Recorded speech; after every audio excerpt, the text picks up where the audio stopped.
Hi, my name is Chrissie and I had one too. So I was 16 years old and I was living in a small town in Queensland, and I had come out of my first relationship, and a bit of a messy relationship, and was feeling, very, emotional, hormonal as a 16-year-old girl can be. Starting to struggle at school. I was living out of home. Started probably what I'd call now, I suppose, engaging in some risk-taking behaviour, very little care for myself, and ended up becoming pregnant.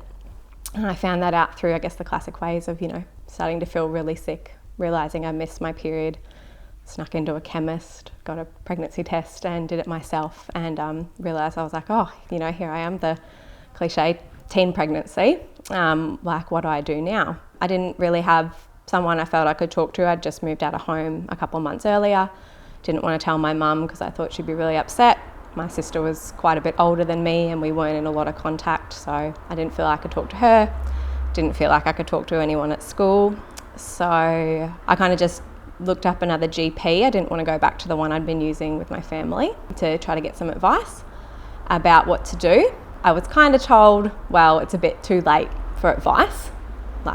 Look what's happened, you're already pregnant, so what do you want me to do? And got the information that I would need to travel from my hometown into Brisbane to be able to get a termination. I felt very lost about what to do. The person that I had been sleeping with and who'd fathered the pregnancy, was very surprised at the pregnancy but very joyous about it, and really thought, let's have this baby, and started picking out names and all those type of things, and I felt very a huge whirlwind of emotions about what to do. And I just remember having this moment where I was like, absolutely not.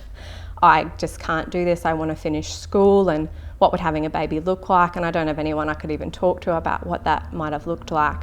So I kind of rallied some friends, needing an escort home after getting a surgical termination. And we, hopped on a train and travelled a few hours to Brisbane to go to a clinic, and I actually didn't even tell them what I was going for because I was so scared that they would say no and then I wouldn't have anyone to take me. So they didn't find out till we actually walked into the clinic and realised what was happening. And I just remember just bursting into tears and saying, please don't judge me, I don't know what to do, but this seems like the only option for me.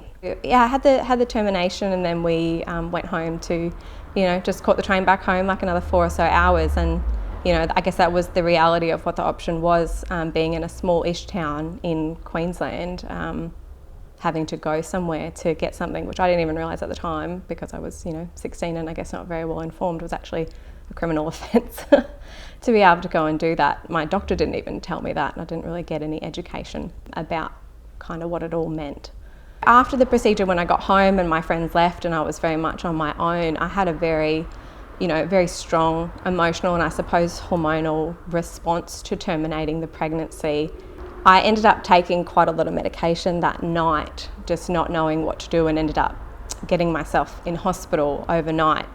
And I just remember it was just such a whirlwind, because even then I was in hospital and everyone just thought I was in there from being a stupid teenager who, maybe was trying to end their life, and them not knowing the context of why I was doing it, because I just couldn't talk about it or say what had gone on. And I remember just getting discharged from the hospital the next day in a complete daze, going back to my share house, not feeling like I had anyone I could talk to, and then just honestly just trying to get on with finishing school and getting on with my life, I suppose. But it really took a long time, after the fact, for me to feel okay with getting the termination. And I carried that guilt for so long until I finally saw a really amazing psychologist who really talked me through what I'd potentially gone through as a teenager, and as in just how young I was and my lack of education and the lack of resources that were available at the time, or that were promoted to me when I was seeking the termination. I think one of the biggest things that now I'm quite outspoken about really promoting women's access to reproductive services, contraception and abortion. But I really think it's so important to connect people with services for support, making the decision and that follow-up care, because it really is, it is our choice, and it always should be our choice, but it's not often the easy choice to make, and those feelings can come up in the years to come, especially if you've had one at quite a young age or perhaps at any age. I think a lot of the time when we're talking about, reproductive health and contraception and abortion, there are a lot of words that are very, geared towards, like female and she and her and women. And I guess I want people to know that even though you see that on the marketing material, if you don't identify that way, but you have a uterus or you have the potential to become pregnant and something happens to you too, those services are for you just as much as anyone else. And I just want them to feel so safe in being able to seek that, because we know that inherently they're at more risk.